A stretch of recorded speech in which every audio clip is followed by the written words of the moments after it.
Hey guys, so today's children's book talk is a story that I fell in love with first in the cinema.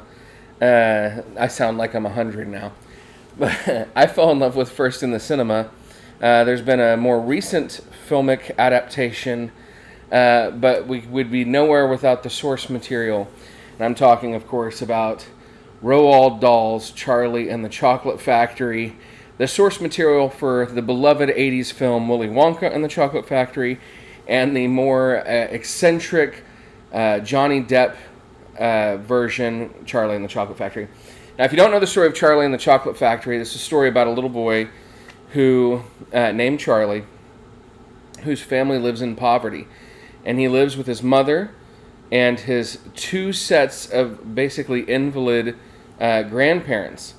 And he has very little hope for his future.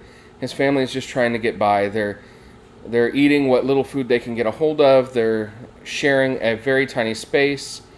And his mother is working very, very hard to provide for his family. And then Willy Wonka, who owns the wonderful chocolate factory, decides, which has been closed for a long time, decides to open it up, and that he's going to have a competition, and that 5 lucky kids who get a golden ticket will be able to come to the chocolate factory and get a tour. And on that tour, they'll get to see all kinds of and try all kinds of delicious and wonderful candy. But there is also the head of another chocolate factory who is trying to get Willy Wonka's secrets. And it's ultimately about character.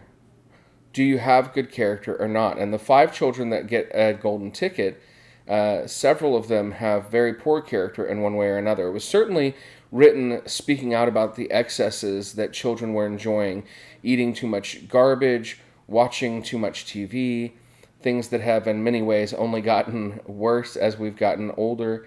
But this book still feels quite timeless. So Roald Dahl is a jewel of an author who has contributed some of our most beloved children's stories. Charlie and the Chocolate Factory is no exception. I hope you pick it up.